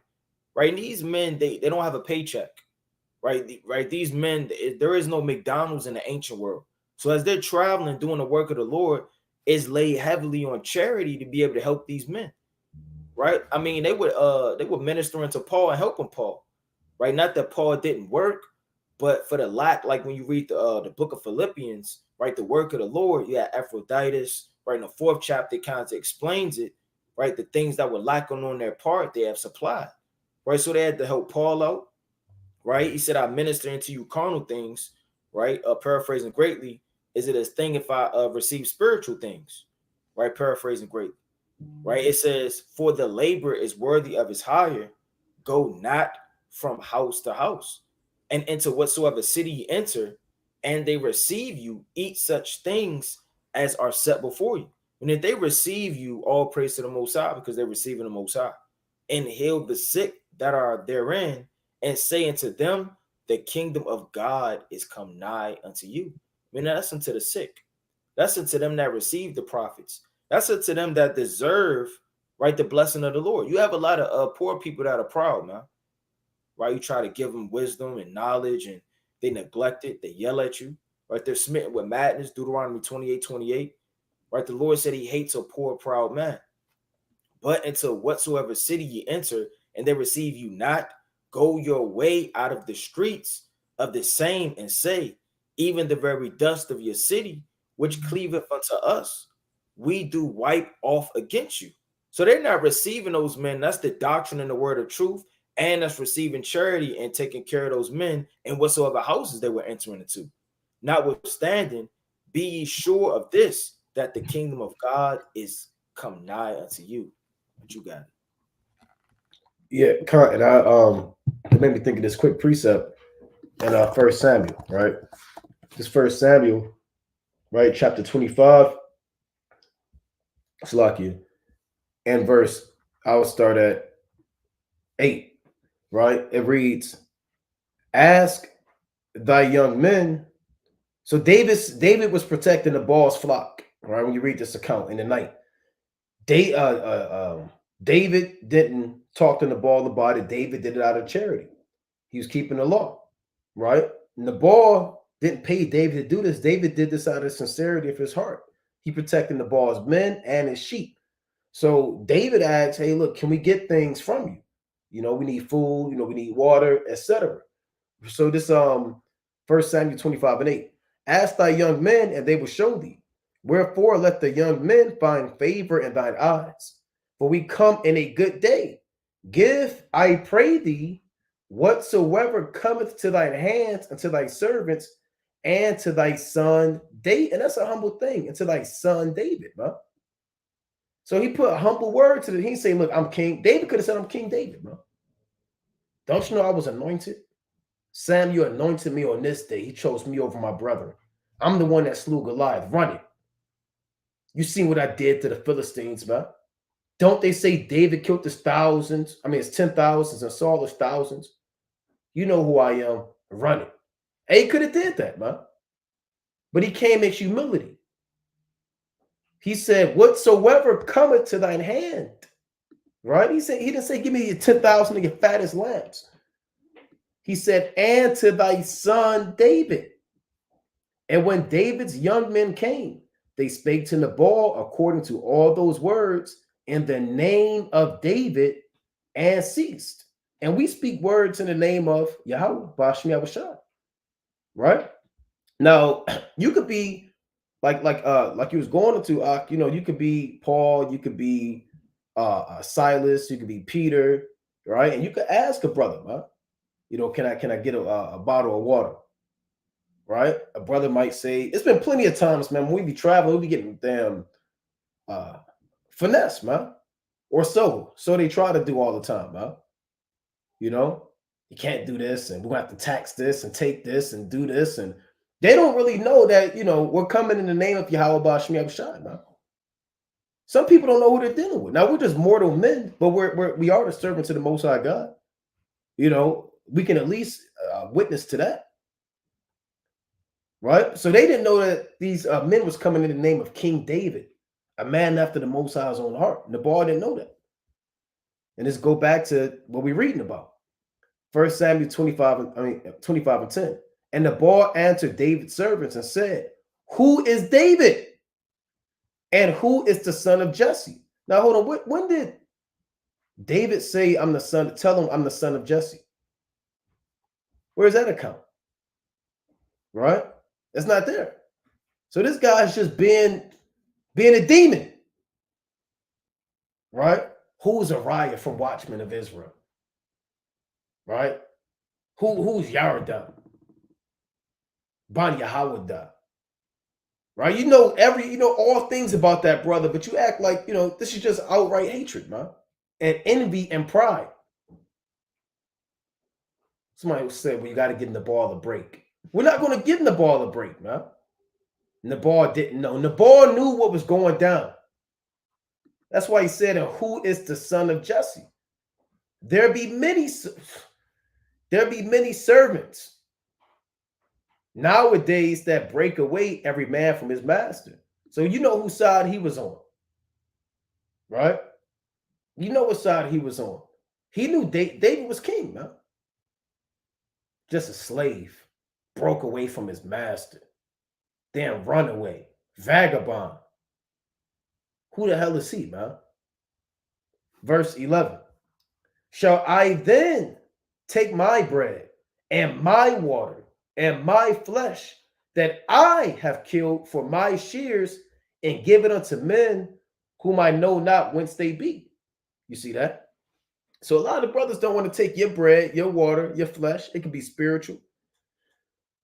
A lot of brothers say, that's my breakdown, right? You're not getting that breakdown. That's me.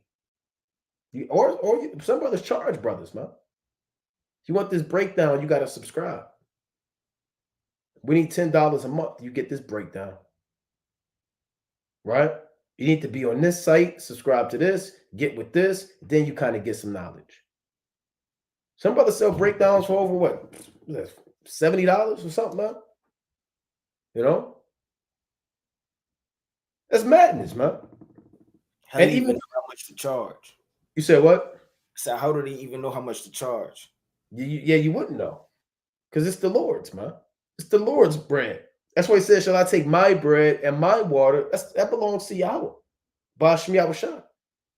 And give it unto men whom I know not whence they be. He knew who these men were. So again, if you don't give unto these men, you don't give unto Yahushua. Right? I'm going to read two more. Verse 12. So David's young men turned their way and went again and came and told him all those sayings. And that's spiritual, like the angel. The angels hear what you say. When you don't want to give your alms or help your brother out, man.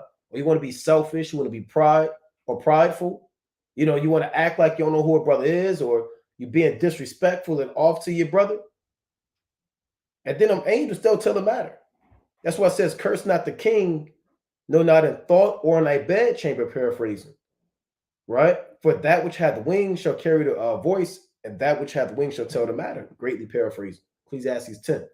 Right? So it says, so David's young men turned their way and went again and came and told him all those sayings. And David said unto his men, gird ye on every man his sword. And they girded on every man his sword, and David also girded on his sword, and there went up after David about 400 men, and 200 abode by the stuff. So it's about to go down, man. It's about to go down. So if Yahweh Bashmiel Shah didn't have mercy on David and Abigail, then this thing would have went down. It would have been a bloodbath. 400 against what Nabal probably had maybe 20 men on him, maybe more or less. It would have been a bloodbath. Hey, but Yahweh Bashmiel Shah is showing you that this goes back to Matthew 25. For as much as you haven't done unto the least of these, my brethren, you haven't done it unto me. David is the anointed. You define the Most High. Brothers in this truth are anointed. Right? You've been, the Lord says you have an unction from the Holy One and they know all things. So you got to look at your brother. Hey, that's a king. He's anointed by the Most High. I have to watch how I talk to that brother. I have to watch my thoughts concerning that brother. I have to watch my thought, even the sisters, man. They're in this truth. You never know who's who back on the earth. You have many women that follow Yahweh to his death. So you have to be mindful of these men. You can't say, I don't know whence they be. It don't matter if you don't know whence they be, man. Right? All it matters is that you take them in and care for them. But brothers got it. God got a precept in the book of Sirach, chapter 31, verse 23. Brothers are bringing out beautiful points. Lord willing, these verses are touching Israel's heart. This is Sirach, chapter 31, verse 23. Whoso is liberal of his meat, men shall speak well of him, and the report of his good housekeeping will be believed. Right? And so even in the ancient world, reminds me of David when he gave liberally flagons of wine, Yep. bread, and then some. Right? Even to Mephibosheth, he gave liberally. He didn't have to do that, but yet he did. And so, it's like, and so it was the good report that he was a righteous man. Right? He had a good report amongst his brothers, amongst the nation. Right? He got the love of the congregation by doing that. But more importantly, the angels heard the matter and they presented it before the Most High. But against him, that is a niggard, not to be confused with the common term byword, Negro. Right? That's what niggard means. It means a stingy man. Right? But against him, that is a niggard of his meat. The whole city shall murmur, and the testimonies of his niggardness shall not be doubted of.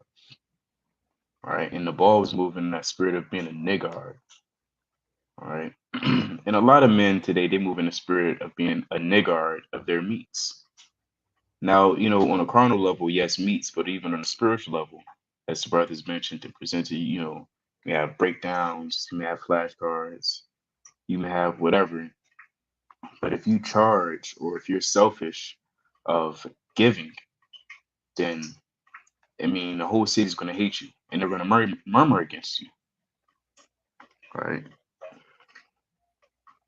So I pretty much wanted. Oh, wait, I think I want one more thing. Yep, the book of Acts, chapter 20, verse 35. I'll start at verse 34. All of our forefathers moved in the spirit of giving liberally, of wanting to give. All right, and you got to do it sincerely. You got to do it because you love Israel, because you love your people. Don't just do it. Yeah, no, yeah. Most High told me to do it. That's why I'm doing this to you. That's not loving the Lord with all thy soul and with all thy might. All right. You got it. Yeah, quick point. A lot of brothers give in a competition, like it's an auction. You saw a brother give 5. Okay. He gave 6, I'm gonna give 7. He gave 8, I'm gonna give 9. And the brothers just seeing who giving what until you damn bankrupt, man. I just want to make that point. You got to be sincere. You got to point. Come. It say in verse 34, Yea, ye yourselves know that these hands have ministered unto my necessities, and to them that were with me. I have shewed you all things, how that so laboring ye ought to support the weak. Right? And that's what we're doing out there, supporting the weak. We're spiritually healing them of their sight and of their ears. Right? We're making the dumb to speak spiritually. And to remember the words of the Lord Yahweh Shai, how he said, it is more blessed to give than to receive. So Israel shall always be Israel shall always be moving in the spirit of giving. Right? If you're moving in the spirit of giving out of sincerity, yeah, that's beautiful. And you're giving us Yahweh Shai. Come. All right, I want to get this quick precept. Right in Philippians. Right, chapter 4 and verse 10. That's a mighty point. That's what it all boils down to. Right? But it's the book of Philippians, chapter 4 and verse 10. It says, But I rejoice in the Lord greatly that now at the last your care of me have flourished again. Wherein ye were also careful, but ye lacked opportunity. The brother may lack the opportunity to help or care, whatever the case may be. But Paul is saying that this church, right, they're coming around and now they're flourishing, right, to help where his wants. Now that it's like it, not that I speak in respect of want. Paul not just running around telling everybody he need the fattest lamb, right? He need to pitch a tent, man. Who could pitch my tent? It'll be charity to the Most High. Or he wasn't acting like that. But there are times where let's say brothers travel, whatever case may be, in our plain land or whatever case may be. Hey, it's the Sabbath day. We can't buy and sell. We can't do things. So if we're in want, you understand, out of traveling to do the work of the Most High, it'd be beautiful if brothers and or sisters will help with food, right? Preparing ahead of time if we touch down in another state, another city, whatever case may be. Right? If these men traveled, right, things weren't easily for them. He didn't have a brass pot he carried around and right coals and right. He had all of these different things. We just cook on a fly. It says, now that not that I speak in respect of want, for I have learned in whatsoever state I am, therewith to be content. I know both how to be abased and I know how to abound. Everywhere in all things, I am instructed both to be full and to be hungry, both to abound and to suffer need, right? Because Paul, he abounded. He had things, but he also was in want. When he was out there suffering shipwreck, he was in want. When he was getting stoned, he was in want. When he was traveling with no food, he was in want, right? Half naked, like it says in 2 Corinthians 11 chapter. Hey, he was in want. So he learned how to be in that situation, but he also learned how to be abound too, by the church taking care of him or helping him or whatever case may be. I can do all things through Yahushua which strengtheneth me, right? Because he knew that there's nothing that he could ever want or need that the Lord wouldn't supply to him. It's the point. Verse 14, notwithstanding, ye have well done that ye did communicate with my affliction. Now, ye Philippians, know also that in the beginning of the gospel, when I departed from Macedonia, no church communicated with me concerning giving and receiving, but ye only. So this church was in communication with Paul with giving and receiving. For even in Thessalonica, ye sent once and again unto my necessity. Meaning that we're helping Paul out, man. And it's good to help a righteous man. Like the Lord said, paraphrasing greatly, he that receiveth a prophet shall receive a prophet's reward, right?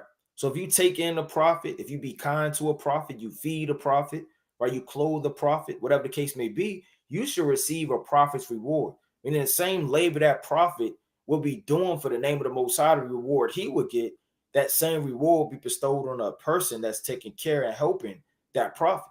It says, not because I desire a gift, but I desire fruit that may abound on your account. Meaning he didn't want them to help him, right, because he desired a gift. He just wanted bread. He wanted food. He wanted a tent. He wanted carnal things. But he says, I desire fruit that may abound on your account, to your account. Meaning what? Alms, right? Help, charity, that the Most High may give all that back to him. It says, but I have all and abound. I am full, having received of Epaphroditus the things which are sent from you, and an odor of a sweet smell, a sacrifice acceptable, well pleasing to Yahweh. So that's a sacrifice when you give, man. It's a sweet smelling savior to the Most High to give alms and to help your brother and through the works of the Most High, right? You got it, King.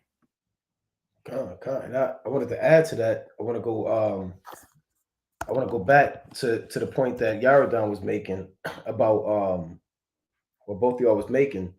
Now, this 2 Samuel, right? When we brought this out, I believe we brought it out last week or 2 weeks ago. When David, he liberally gave alms, like Yaradon said, flagons of wine, and he gave Saul alms, man, spiritually, right? When he sang on the harp and played the harp rather, and that evil spirit departed from Saul. So David did a lot of mighty things, man. Right? And what did the Most High say real quick before I get that in Ecclesiastes 11:1, right? It reads, cast thy bread upon the waters, for thou shalt find it after many days. Why? Because the water goes in a cycle, right? It rains, then it evaporates, condensed rain, same thing again. You cast your bread upon the waters, you find it after many days. Right? The bread is your alms, your charity, but also the word that you give, man. Right? The waters are the nations, man, where our people are scattered at. So you give this truth out, and you'll find it after many days. Hence the world's famous saying, what goes around comes around, right? It reads, give a portion to 7 and also to 8, for thou knowest not what evil shall be upon the earth. Right? Because if you're given a portion of 7 and to 8 and it comes back to you, you're going to need it right on time. Now, you don't know what the Most High can do, man. You don't know if your car could break down, your house catch fire, you get fired from your job unexpectedly, and you never cast your bread upon the waters. That means you're never going to find it. So when evil befalls you on the earth, and life is unpredictable. That's what the Most High said. Life has unexpected turns. I mean, what they call it, turns and Events. events, unforeseen circumstances and events. Like the Lord said in this, see, that's the next verse, right? The Lord said, if the clouds be full of rain, they empty themselves upon the earth. And if the tree fall toward the south or toward the north, in the place where the tree falleth, there it shall be. So, I mean, there's nothing you can do about that, right? Life has unforeseen circumstances, man. If the tree fall toward the south, toward the north, where it is what it is, man. You know, it might fall on your house. Your car might break down. Your wheels might fall off. Well, if you never gave alms spiritually, you never helped out physically, when these unforeseen circumstances befall you, you're going to be caught out there. And how many times has the Most High came through in the clutch for you right on time? Now, that's the mercy of Yahweh Shem Shah when that job called you. That was the mercy of Yahweh Shem Shah when them people in the interview said, yeah, we'll give him the job. Knowing that you're underqualified, knowing that you don't have the prerequisites, man. Right? When you got to prove for that house, you got to prove for that mansion or condo or apartment or studio, wherever you live, man. You know, when you found that money and it hit your bank account, man. You know, when somebody, whatever, man. You found it after many days. Why? Because you were casting your bread upon the waters. Now, you don't cast your bread in the waters saying, man, I can't wait because I gave 10, man. I know the Most High going to give me a stack. You just sitting up there waiting on the stack. No, right? You're never going to get it if that's in your mind. But the Most High is going to bring that back to you, man. Right? That's why that goes back to the precept of Rod brought out. You'll get a prophet's reward if you help a prophet in the name of a prophet. Right? So going back to 2 Samuel 17 and verse 27. Right? Here's David's waters or his bread coming back to him after all of the love that he showed for his people. 2 Samuel 17 and 27.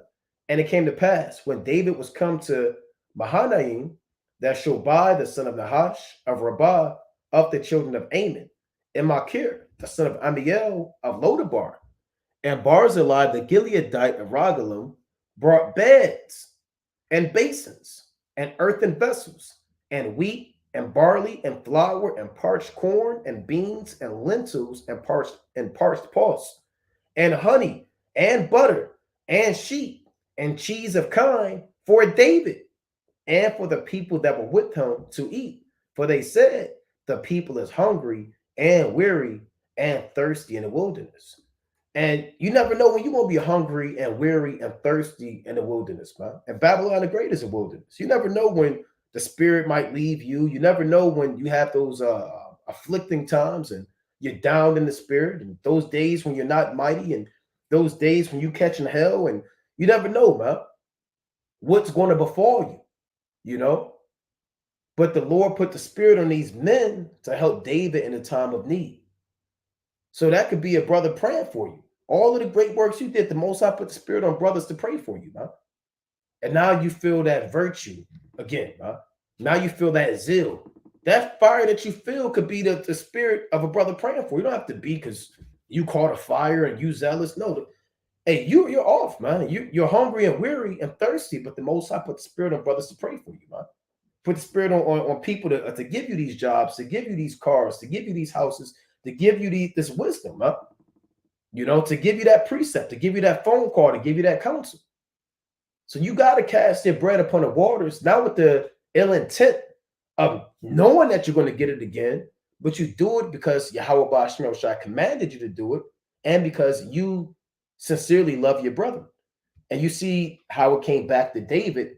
And if this did come back to David, he would have died in the wilderness, man. Right? But brothers got it.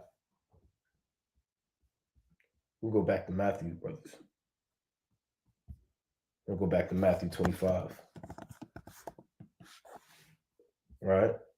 So going back to Matthew chapter 25 and I'll read 44 again. So every brothers got to examine themselves, man, and understand where you stand when it comes to charity, alms, when it comes to brotherly love. Right? This is beautiful going over these things again, man. This is that sincere milk of the word that ye may grow thereby. Right? This is Matthew 25 and 44. See, a lot of Jake like entertainment. They like entertainment. They like controversy. You like scandals. You like, madness. You like folly. When we got to go over topics like this, Jake, this is boring. Where's the bootlicking at? Where's the missiles? The Bible is not just about missiles, man. It's not just about bootlicking and getting on a so-called black. I always say getting on a so-called black woman, man. And there's many things in this truth, man. So Matthew 25 and 44. Then shall they also answer him, saying, Lord, when saw we thee in hunger, or athirst, or a stranger, or naked, or sick, or in prison, and did not minister unto thee? Like another account was the Good Samaritan, right? His brother was sick, and he was half dead, and he poured in his wounds oil and wine. So he gave him the breakdowns, the scriptures, the precepts, and he set him upon his beast. Gave him power and authority and brought him to the end. That's how you're supposed to deal with your brethren, right? And the Samaritans were outcasts, man. They were hated by the Jews, and the Jews were hated by them, right? That's why he said, "Who is my neighbor?" Right? Let me get that real quick. Right, I just want to get straight to the point. Right? This is Luke chapter 10 and verse 36. Which now of these three thinkest thou was neighbor unto him that fell among the thieves? And he said, he that showed mercy on him. Then said Yahweh to him, go and do thou likewise. You see that? So your neighbor is not the brother that's in your camp all the time, right? The neighbor is not, a brother that you've been knowing for 20 years. Your neighbor is that brother that showed mercy on you, man. Right? And then not only is that the case, but you have to show that same mercy to your fellow brethren. Right? And mercy is a beautiful part of this truth as well, man.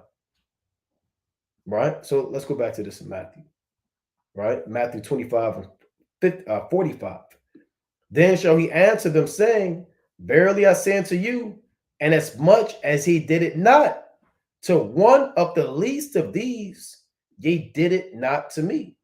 And these shall go away into everlasting punishment, but the righteous unto life eternal. So, in this chapter, there are three things that show how certain men are going to be destroyed and how certain men are going to make it. One of them is the man that lost the oil. He spent his oil up because he wasn't studying, reading, praying, fasting, right? His oil got burnt out. He's out. The second man that got destroyed was the man that didn't use his talents, right? He denied the gifts and didn't put the word out there, and all of the spiritual gifts the Most High gave him, he put them in a napkin and hid in the earth. He's going to be destroyed. Then the third man is going to be destroyed. It's the man, and this man could have had the wisdom and the breakdowns at Matthew 25. He could have had the knowledge. He could have used his talents, but he didn't love his brother. And therefore, he's not going to make it with the knowledge and wisdom that he has. which should have taught him how to deal with his brethren. A lot of brothers in this truth, your knowledge becomes superficial, bro. You know, and it becomes vain. True wisdom and knowledge teaches you how to deal with your brethren. So this is a beautiful chapter because it also gives you the three men that made it. The men that had the oil, right? The men that used their talents and the men that loved their neighbor, you know, and loved Yahweh Bashim Yahushua. You know, brothers, had anything on this? Salaki, did you bring out Matthew chapter 15 and 13? Okay, Khan, I want to get that last precept. Okay. Salaki, John chapter 15 and 13.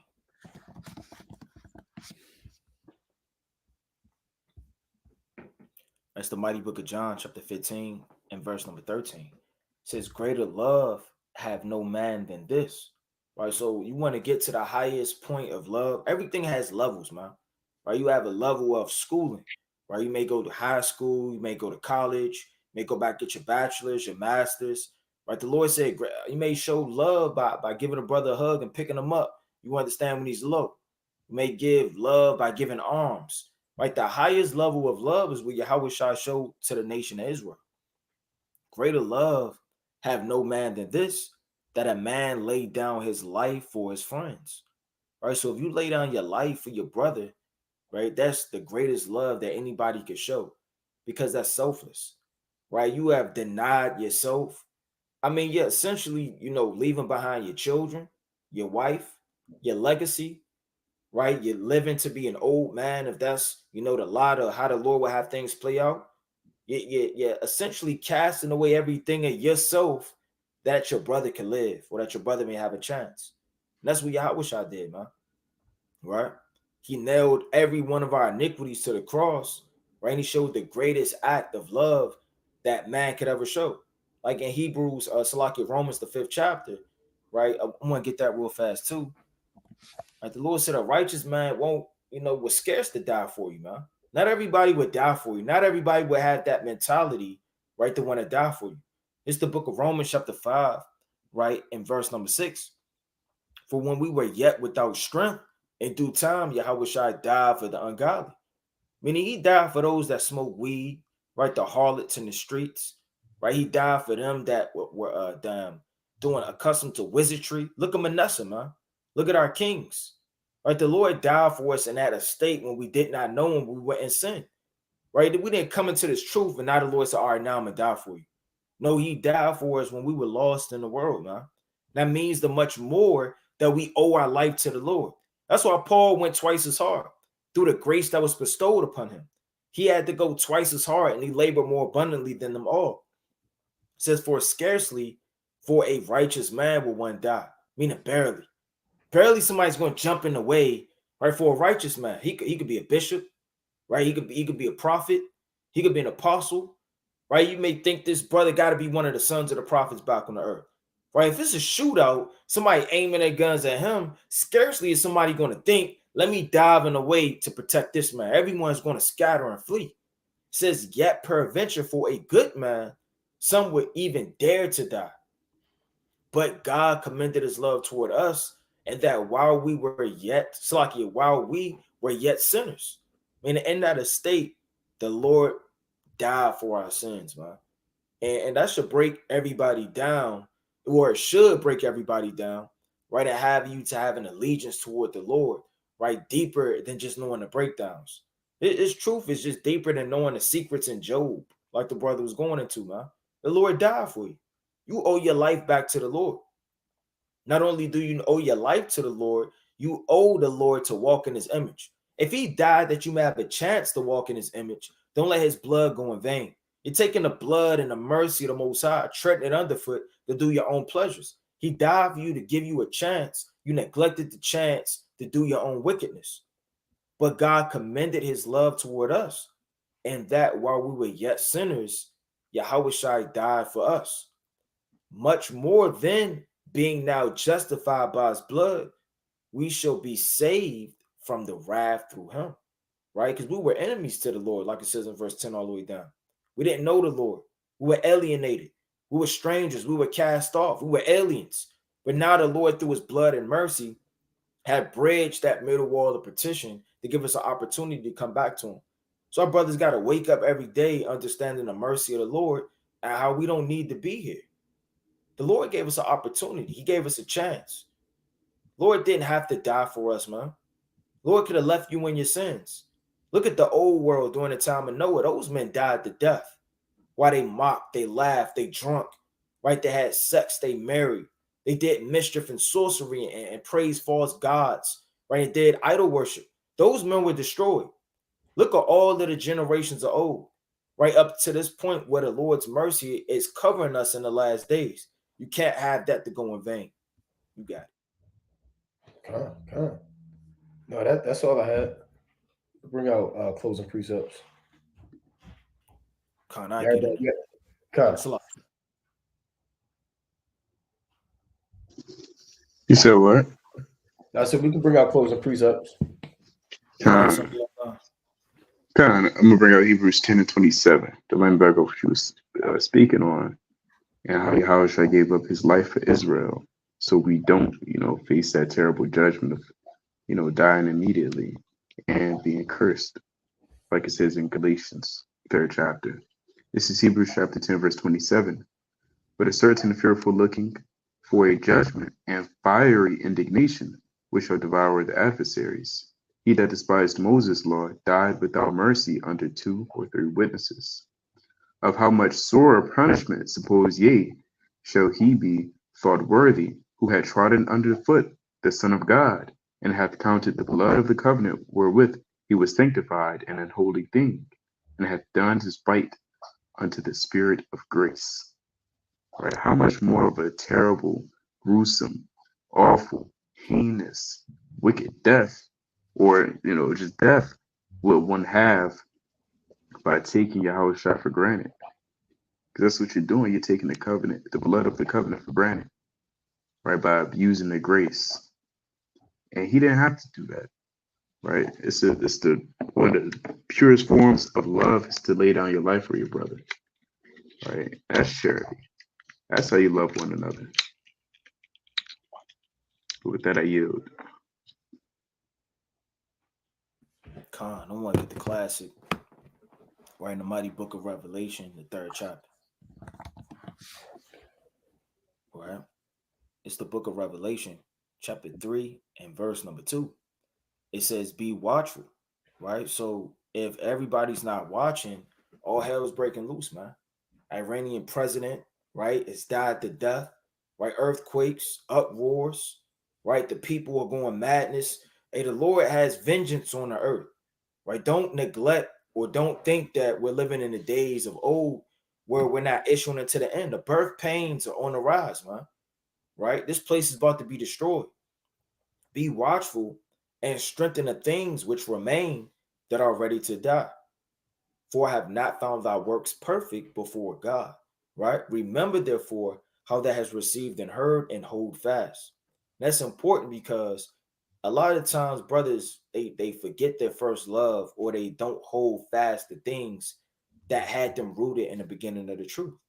They forsake it, they neglect it, they forget it, right? They cast it away, or don't hold it as high as they used to. And repent.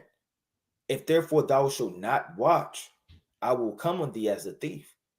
And that's manyfold, as we always bring out week in and week out, because yeah, it's talking about prophecy, it's talking about the end days, but it's also talking about fruit, man. If you're not watching, the Lord's going to come on you as a thief, right? And he's going to require things of you. So if you're not watching to make sure that you're giving fruit, you're in abundance, you're giving alms, you're observing the times, right? Understanding prophecy, right? Watching the house and the different things thereof, the Lord's going to visit you, man. He's going to require things of you.